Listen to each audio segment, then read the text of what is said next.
Alhamdulillah sahabat-sahabat sekalian. Mohon maaf tidak bisa jam 5 pas mulai siaran karena memang di sini baru selesai sholat dan segera kembali untuk siaran ini. Baik teman-teman sekalian, kita kali ini mengkaji tentang kalau kemarin bagaimana bicaranya Rasulullah SAW. Ini ada pertanyaan-pertanyaan yang lebih realistis dalam hidup kita. Sebentar ya, adjust dulu. Jadi keterampilan yang harus kita miliki dalam bergaul ini, masih ingat 2B2L? Jadi kita akan bertemu dengan orang, dengan manusia yang beragam. Nah, semua ini harus jadi kebaikan. Jangan jadi dosa, jangan jadi tambah buruk akhlak kita, karena kita dalam kenyataan ini, semua yang ada ini adalah ciptaan Allah, terjadi dengan izin Allah, dan bagi orang beriman, semua kejadian itu menguntungkan. Rasulullah Shallallahu Alaihi Wasallam bersabda, "Ajaban li amril mu'min, inna amrohu kullahu khair." Sungguh mengagumkan, menakjubkan urusan orang yang beriman ya.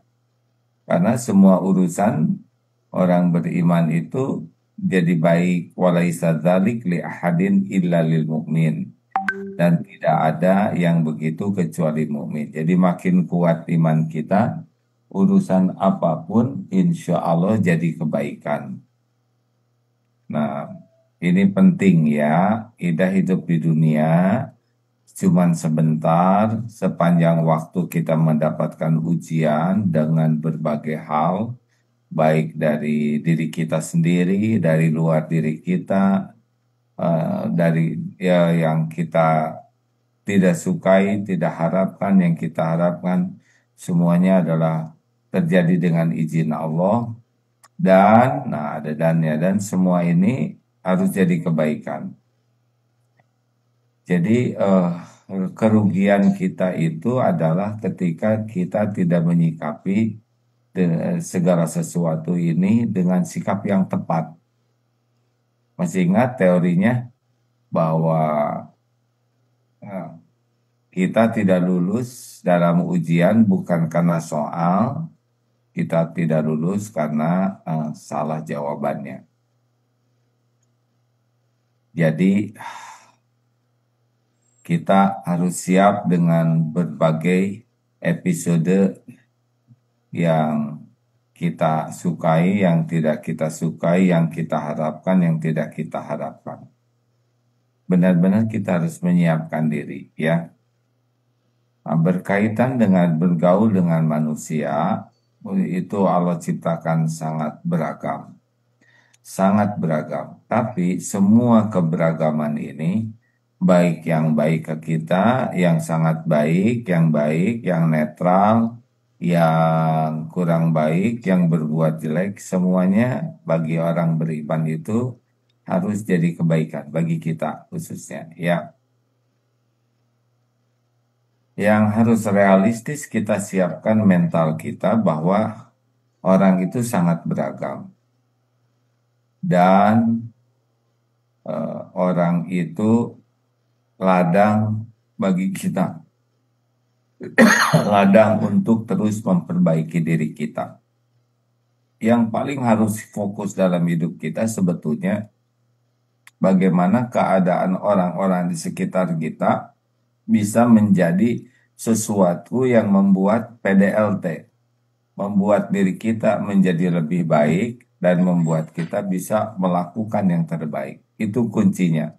Jadi apapun yang ada di sekitar kita, siapapun yang ada di sekitar kita, harus goalnya adalah kita bisa menemukan kekurangan kita, lalu kita perbaiki, dan kita bisa melakukan yang terbaik.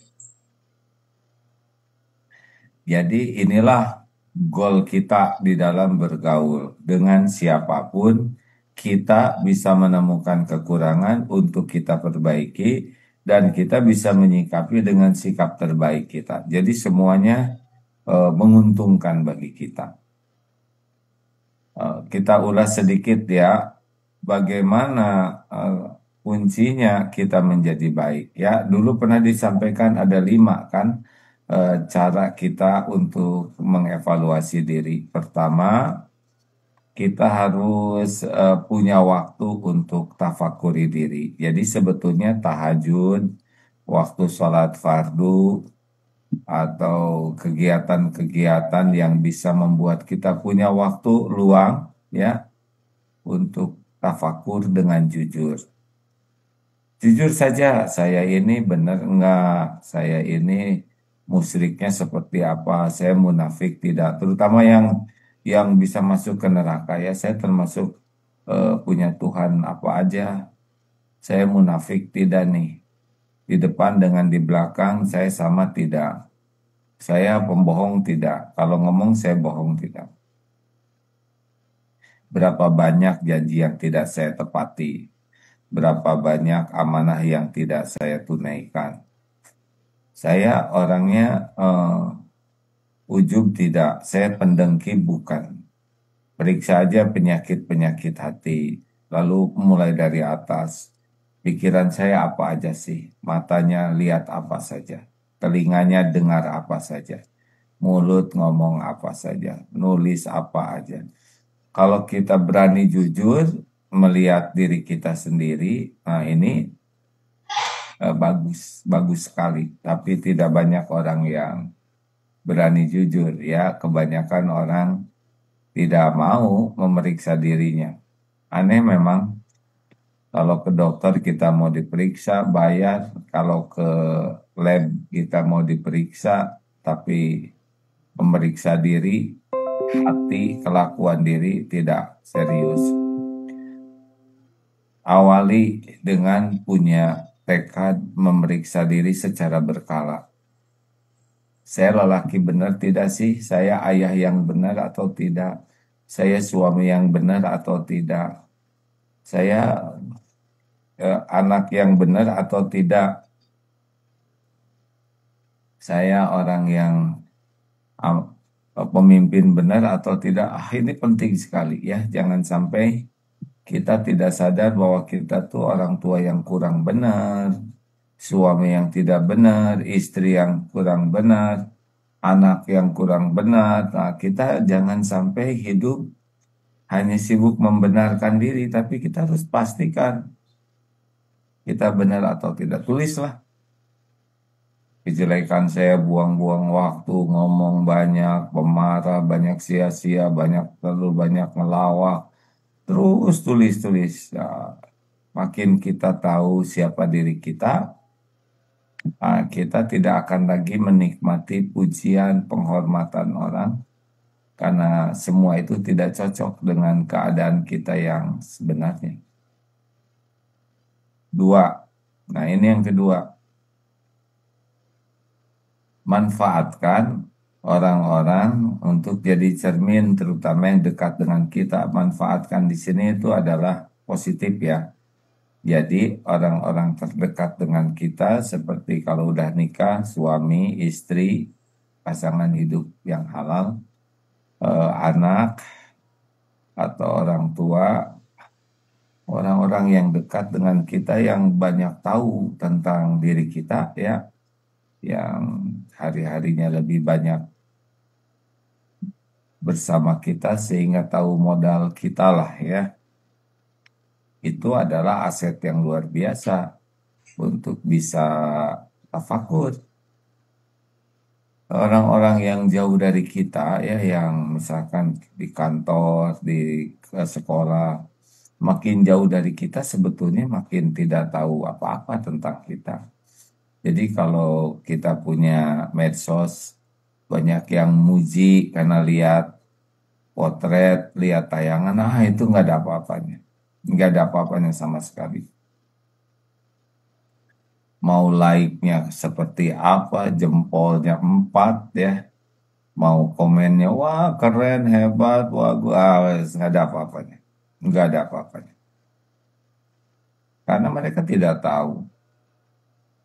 Orang followers itu cuman taunya lihat potret, lihat video yang udah diedit, nggak tahu, nggak, nggak penting sama sekali, nggak penting sama sekali likes, komen, subscribe, uh, dan maksudnya nggak penting kita merasa kita menjadi hebat karena penilaian orang-orang, nggak ada apa-apanya. Di kantor kita dihormati, misal kita punya atas, kita jadi atasan lah ya. Terus dihormati, itu enggak itu bukan asli ya, bukan asli. Orang terdekat. Kalau kita ingin tahu akhlak, kita juga lihat kepada orang terdekat. Ya kalau naik pesawat mungkin kita lihat pramugari itu, pramugaranya juga sopan-sopan, ramah-ramah, sangat peka terhadap eh, penumpangnya, sangat dia melayani. Itu bagus. Tapi yang terbagus itu di rumah. Kepada suaminya begitu tidak. Kepada orang tuanya begitu tidak. Ah, kalau di rumahnya lebih lagi daripada ke penumpang, ini berarti bagus. Tapi kalau ke penumpang bagus, ramah, baik, tapi ke yang di rumah, yang diamanahkan oleh Allah kurang baik, ini belum baik. Karena ada ke klien baik, tetapi pas pulang ke rumah jadi tidak baik. Padahal yang di rumah itulah yang diamanahkan oleh Allah kepada kita. Nah, kita penting sekali memperhatikan sikap kita di rumah ini. Nah, orang-orang rumah melihat kita yang sebenarnya, ya, dari mulai bangun sampai tidur lagi. Jadi, kalau kita mau melatih diri, kita ingin tahu siapa diri kita, orang di rumah jadi cermin. Kita harus memberanikan diri untuk nanya, begini, kalau yang di rumah tidak mau mengoreksi, memberikan masukan tentang kekurangan kesalahan kita, kita rugi besar. Kita rugi besar.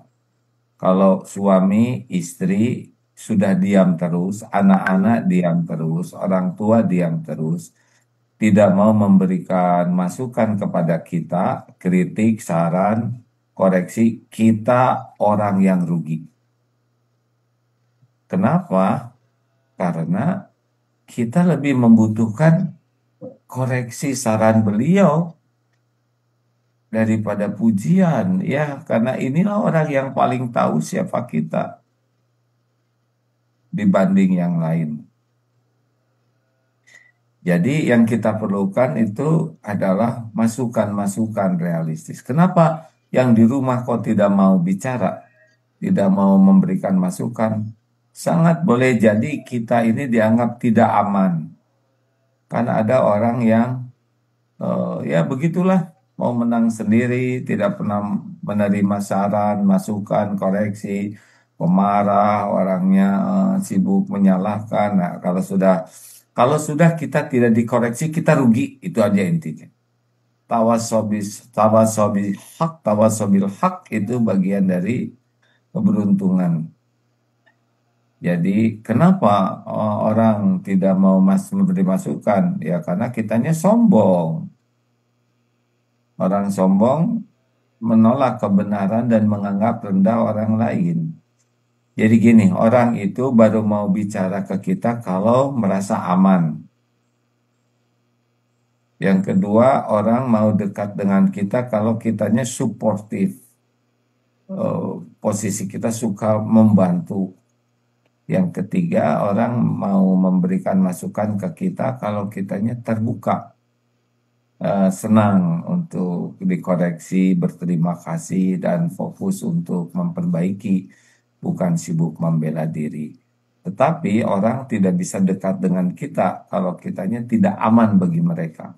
Ya, mudah tersinggung, mudah marah, mudah jengkel, ngomong yang nggak enak, suka ngebalik-balikin, kitanya jadi tidak tidak mau bicara. Nah, itu udah kerugian. Ya, jadi kalau punya cermin, tapi cerminnya nggak bisa dipakai, ini rugi. Kita lihat cermin untuk bisa memperbaiki diri kita. Nah, makanya tolong di rumah ini buka ya, hmm, komunikasi yang membuat orang-orang di rumah bisa memberikan koreksi ke kita. Bukan pujian, kita tidak memerlukan pengakuan lah. Walaupun mungkin naluri manusiawi kita ingin diakui, tapi kita lebih memerlukan koreksi, masukan, saran, kritik, dan itu bagian dari nikmat besar dari Allah. Dan orang rumah itu ya, bagaimanapun keadaannya itu adalah aset. Aduh, gak enak nyebut aset ya. Ini adalah karunia Allah yang paling memungkinkan bisa jujur mengatakan tentang diri kita dibanding yang di luar. Alhamdulillah 5:30 ini ya Pak Guru kita sudah bersama kita di MQFM. Silakan kawan-kawan di MQFM ya. Terima kasih Pak Profesor Miftah Farid, jazakallah khair. Nah, yang ketiga adalah manfaatkan orang-orang yang memang tidak menyukai kita. Orang-orang yang tidak menyukai kita itu orang yang juga karunia Allah. Tidak mungkin lah orang semua suka ke kita. Ya, Nabi aja sempurna, ada yang tidak suka. Ada yang menghina, ada yang memfitnah, ada yang bahkan memusuhi, memerangi. Itu Nabi itu orang sempurna baiknya. Dan Nabi itu sebetulnya mau nolong orang-orang tersebut. Iya kan? Rasul itu kan dihadirkan untuk membantu orang-orang supaya selamat. Tapi yang dibantunya malah kebalikannya. Memusuhi, memerangi. Tapi lihat apa sikap Nabi. Tetap saja mulia. Jadi kita harus siap menerima kenyataan ada orang-orang yang tidak suka kepada kita. Gak apa-apa, gak apa-apa. Ya, tenang saja. Yang menguasai takdir adalah Allah. Yang menentukan semua nikmat datang ke kita, musibah menimpa kita adalah Allah Subhanahu wa Ta'ala. Orang-orang yang tidak suka kepada kita adalah ladang bagi kita untuk bisa mendapatkan banyak manfaat. Misal ya, orang yang berperangai jelek, jadi pelajaran bagi kita agar kita tidak melakukan hal yang sama. Orang-orang yang menghina kita, mengata-ngatai kita dengan perkataan itu, kita bisa jadi ladang evaluasi diri. Jangan-jangan memang kata-katanya benar. Kita ini egois, kita ini kebanyakan ngomong, kita mau menang sendiri, kita ini pelit, kita ini tidak cocok antara perkataan dan perbuatan. Apa yang membuat harus kita sakit hati dan marah dengan omongan orang-orang? Nggak ada. Kita tidak ada ruginya. Nikmat bagi kita Allah yang atur. Tidak bisa dihalangi oleh orang yang tidak suka ke kita. Tidak bisa. Apa yang Allah tetapkan untuk kita pasti datang.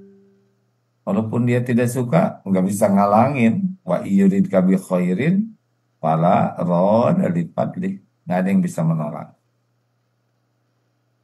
Demikian pula, kalau Allah melindungi kita, nggak ada yang bisa mencelakakan kita. Tidak ada. Kita ini milik Allah hadirin. Nggak bisa celaka, walaupun sehelai rambut jatuh, gak mungkin. Tanpa izin Allah tidak bisa. Allah penguasa diri kita. Makanya orang-orang yang tidak suka itu ladang bagi kita, ladang untuk tafakur, ladang untuk mendapatkan koreksi ya. Tafakuri, udah nggak usah pakai sakit hati, nggak usah dimasukkan ke hati. Mau ngapain?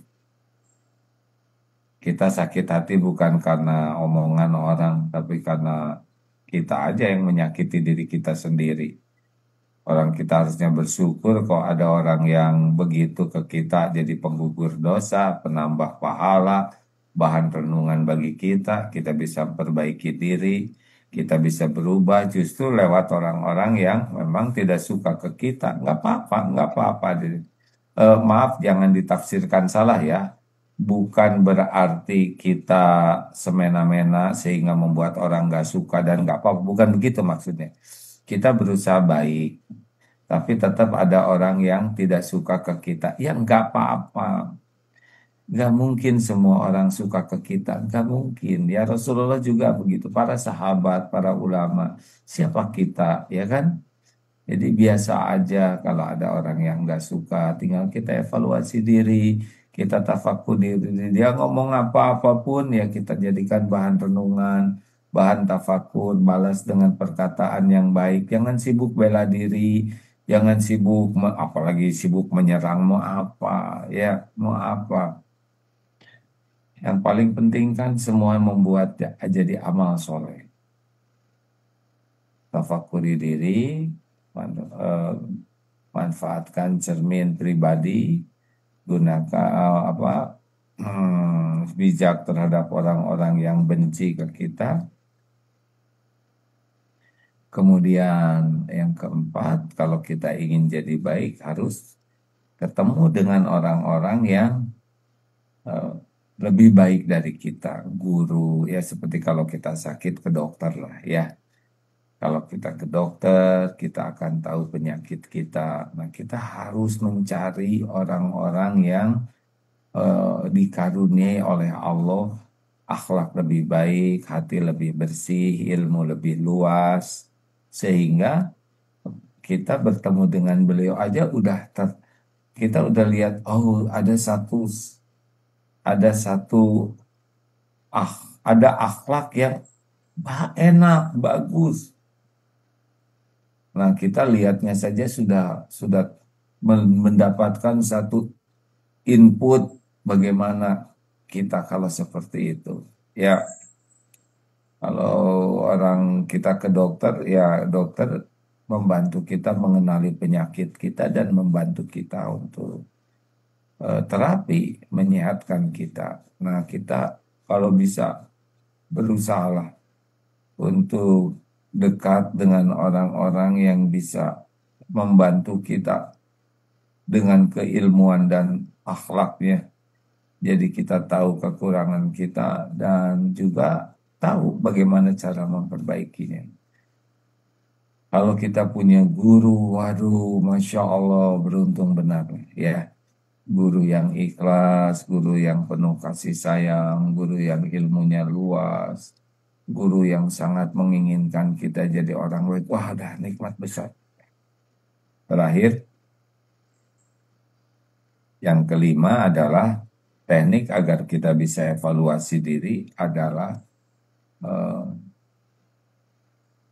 kita harus banyak menafakuri ini yang di lingkungan kita yang ini ilmu gratisan ya setiap ketemu siapapun. Kalau tadi ada yang suka, ada yang tidak suka. Nah sekarang siapapun kita ketemu siapapun ya melihat apapun yang tentu yang kita niatkan jadi ilmu. Itu luar biasa ya. Pernah ada sebuah tayangan anak SMP atau SD lah mungkin naik sepeda. Kemudian ini di Jepang, CCTV melihatnya.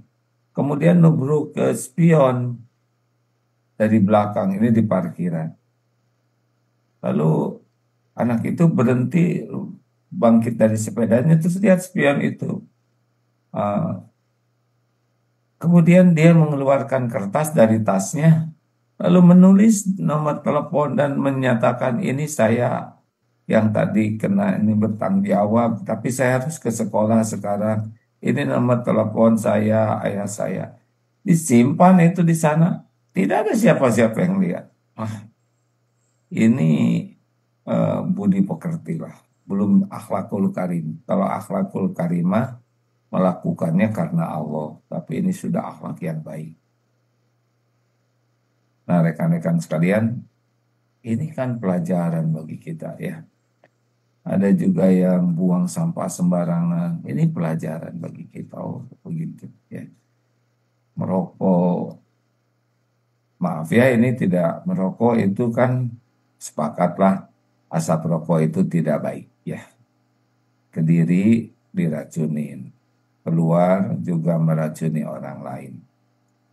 Ini kepada para perokok yang menyimak, AA bicara ini tidak pakai merendahkan dan menghina, tetapi fakta saja. Sedot meracuni paru-paru titipan Allah, mengeluarkan meracuni paru-paru orang lain. Nah, ini jadi renungan. Kita harus bisa melakukan yang jangan menzolimi diri, jangan menzolimi orang lain. Lihat, oh masalah ijazah, nggak usah ribet dengan orangnya. Tapi betapa gitu ya, ijazah saja di dunia ini sudah begitu ribet. Ini bukan masalah orang ya, hisabnya diurut gimana di akhirat. Nah kayak gitu-gitulah ya. Oh yang ini tiba-tiba ditangkap, ini itu apa? Oh Allah ngebuka, menutup. Jadi kita tuh banyak belajar dari berita. Kita tidak bergibah, kita tidak menertawakan, kita tidak merendahkan ya. Tapi kita belajar. Ya, mudah ya bagi Allah membuka aib. Sekejap aja sekarang disanjung-sanjung, tiba-tiba menjadi dihina-hina. Sekarang makan enak, tiba-tiba diborgol, masuk penjara. Oh, asalnya ya dihormat-hormat, sekarang dicaci maki. Oh, berubah-ubah ya. Oh, yang ini mah selesai jadi ini tenang. Oh, ini selesai jadi ini sengsara. Ini kan pelajaran buat kita semua. Jadi kalau lihat berita-berita tuh jangan sibuk berkomentar, tapi sibuk bertafakur. Teng, begitulah hari ini. AA sudah akan tausiah di TSM ya, Trans Mall Studio masjidnya ya. Seperti biasa jam 9 sudah acara pendahuluan, bagian jam 10. Lalu asar di Darut Tauhid, kajian Al-Hikam dan Bada Isya, kajian Ma'rifatullah. Alhamdulillah. Oke dulu lah. Silakan, Fir.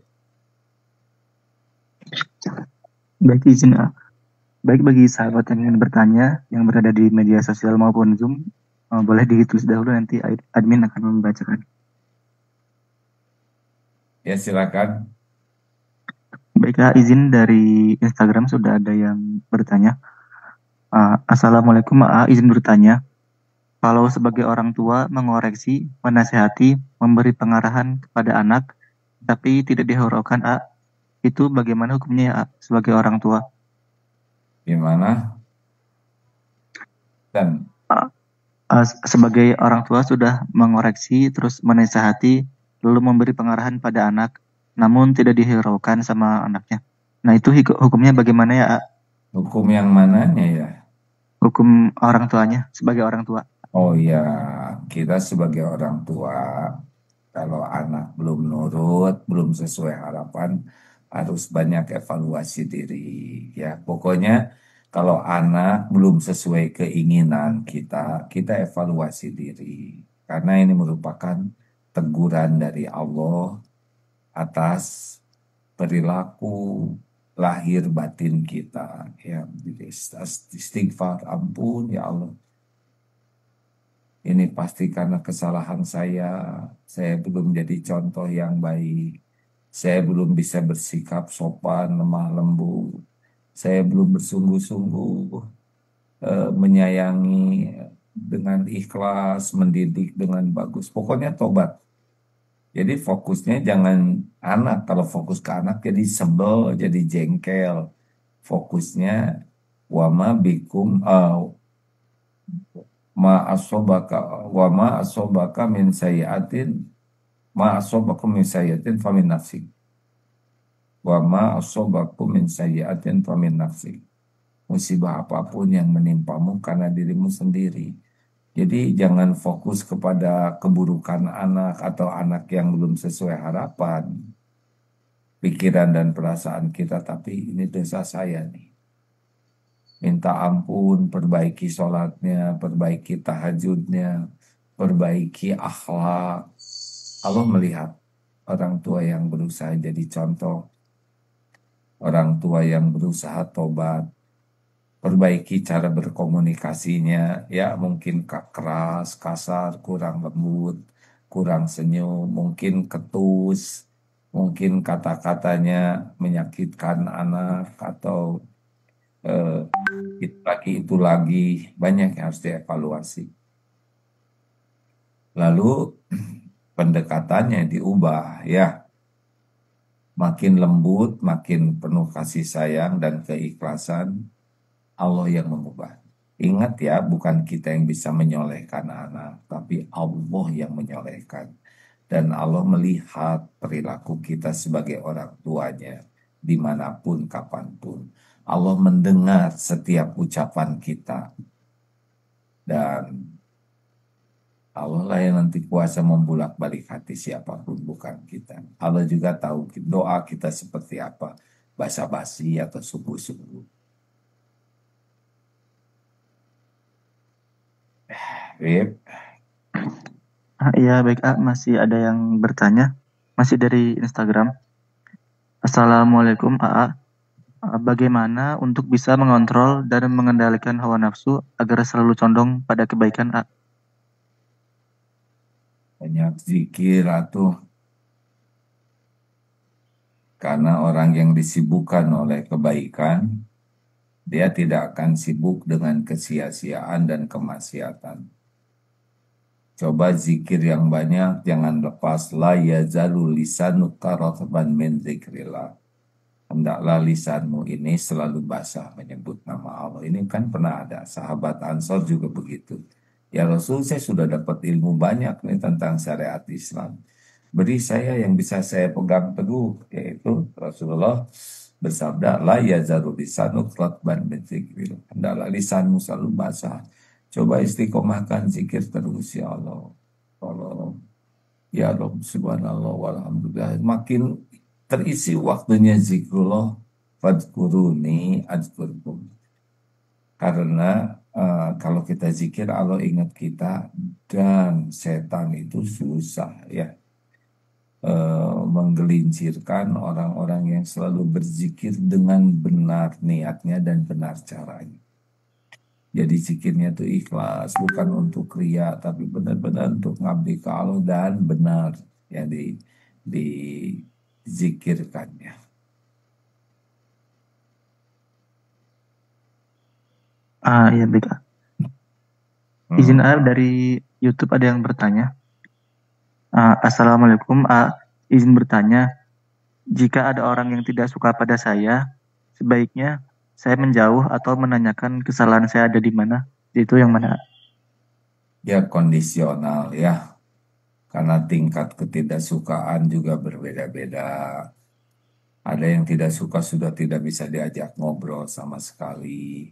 Tapi ada yang marah, tapi masih bisa berkomunikasi. Kalau goalnya kita memperbaiki diri dan bisa memperbaiki silaturahim, tidak ada masalah ya. Aduh, kelihatannya saya ada yang salah ini sehingga begini. Punten, tolong. Kalau saya tidak sengaja atau sengaja, tapi saya tidak menyadari, bisa diberitahu gitu ya, gitu dengan cara yang sopan. Kalau orangnya bisa berkomunikasi, tapi kan orang beda-beda sekali ya. Ada yang kita udah berusaha baik juga dia tetap nggak baik, ya udah nggak apa-apa. Kalau bisa diperbaiki bagus, bagus.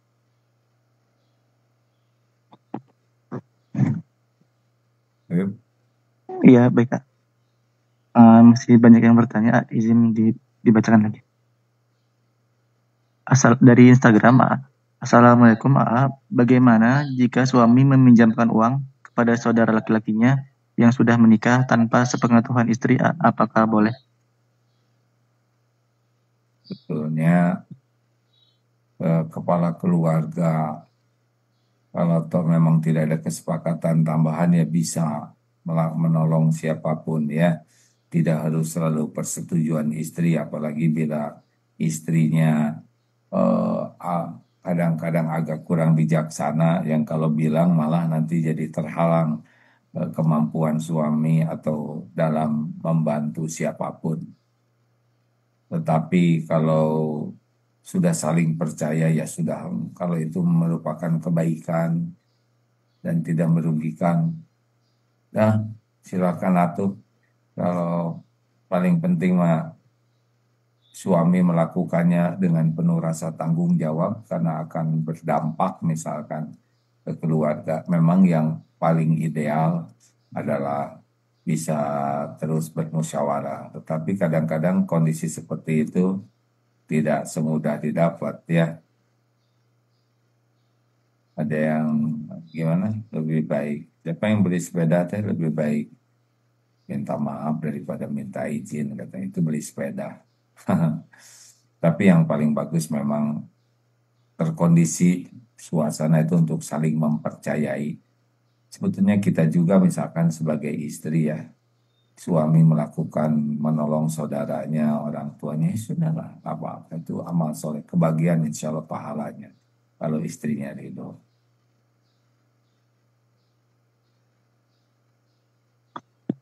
Ya, baik, masih ada dari Facebook. Assalamualaikum AA, izin bertanya, Ya, bagaimana bagaimana cara atau langkah awal untuk memperbaiki diri dan menata kehidupan dengan lebih baik, A? Langkah awalnya mungkin langkah awalnya gimana Pipit? Maaf kurang fokus baru lihat pertanyaan. langkah awal untuk memperbaiki diri, A. Ya pertama yang paling mahal tekad dia. Tekad faida azamta fatawakal Allah. Tekad kita. Ya Allah, saya ingin berubah. Itu Allah tahu tuh. Kemudian betul-betul minta ke Allah pertolongan. Ya, tekad karena yang bisa mengubah kita kan cuma Allah. Secara hakikatnya Allah. Ya Allah, saya ingin berubah. Kemudian terus minta tolong ke Allah. Minta ditunjukkan harus bagaimana kemana. Nah, itu harus minta doa. Allahumma din apa? Allahumma inni as'alukal huda, minta petunjuk, watuko, ketakwaan, wal afafa, minta hidup terpelihara, wal gina, minta hidup yang cukup sehingga tidak bergantung ke makhluk. Udah itu usahakan cari ilmu ya, harus pakai ilmu. Tidak ada perubahan tanpa ilmu. Harus rajin belajar ke majelis taklim. Apa bedanya dengan lihat di medsos? Kalau tidak memungkinkan hadir, lihat di medsos nggak apa-apa. Asal sungguh-sungguh serius. Kalau lihat yang serius, yang tidak serius. Ada yang ngebuka medsos tapi dia tidak serius. Mungkin karena ada kewajiban lain. Tapi ada yang tidak punya kewajiban lain karena mendengar ilmu tuh setan itu nggak suka ya. Jadi asal tahu saja, mati-matian setan itu mencegah kita mendengar ilmu. Mati-matian. Karena kalau udah paham, dia akan lebih mudah dikalahkan. Cari ilmu, berguru bagus ya, datang ke majelis taklim itu lebih bagus. Karena effort pergi, berangkat dari rumah, meluangkan waktu, tenaga, mengeluarkan biaya, ada capeknya, ada desek-desekan di angkot ya, ada oh itu semua itu tidak sesederhana duduk seperti sekarang di medsos. Tetapi ada kalanya ingin tapi tidak memungkinkan karena ada hal-hal yang membuat tidak mungkin ya. Fokuslah. Bolehkah di medsos sambil mengerjakan lain? Kalau toh ada kewajiban lain ya yang saling bisa bersinergi silahkan. Pokoknya ilmu. Belajar dengan niat dan cara sungguh-sungguh. Apalagi pergaulan ya, harus hijrah cari pergaulan yang atau jaga jarak lah dari yang merusak. Lalu yang paling penting, kalau dapat ilmu amalkan. Dapat ilmu bicara baik atau dia mulai kurangin bicara. Dapat ilmu sedekah, sedekah. Allah melihat kita mengamalkan ilmu atau tidak. Lingkungan ya jangan lupa. Teng diantaranya itu. Pip, terakhir. Baik, izin terakhir. Uh, Assalamualaikum, izin bertanya, bagaimana membedakan antara ujian hidup dan teguran hidup? Apakah keduanya akan menghasilkan cinta kepada Allah? Ya gini aja, pokoknya kalau ada kejadian apa-apa, ridho, terima ini takdir dari Allah. Kemudian tobat, ya udah itu. Pokoknya bawa ke tobat aja terus, perbaiki diri, PDLT, perbaiki diri, lakukan yang terbaik. Gitulah, dan minta yang supaya Allah mengubah diri kita jadi lebih baik. Istilah ujian dan teguran itu nanti kita jadi ribet sendiri. Ya udah aja, pokoknya ada kejadian gak enak, terima takdir ini, qadarullah wa masyafal, bawa tobat. Tobat, tobat, perbaiki diri dengan akhlak yang lebih baik. Itu aja lah ya. Terima kasih kawan-kawan. Eh, Pip ada yang ngacung lu Pip. Aden. Oh, ya, baik. Kang Aden boleh di unmute. Sudah bisa unmute, Kang Aden.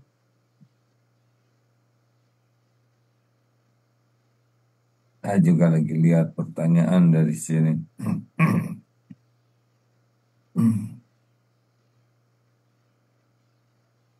Kalau nggak harus siap-siap ke WUS nih sekarang. Ya, makasih aja lah dulu ya. Pip. Assalamualaikum, A. Oh, Nah, sudah. Den, Den, apa kabar?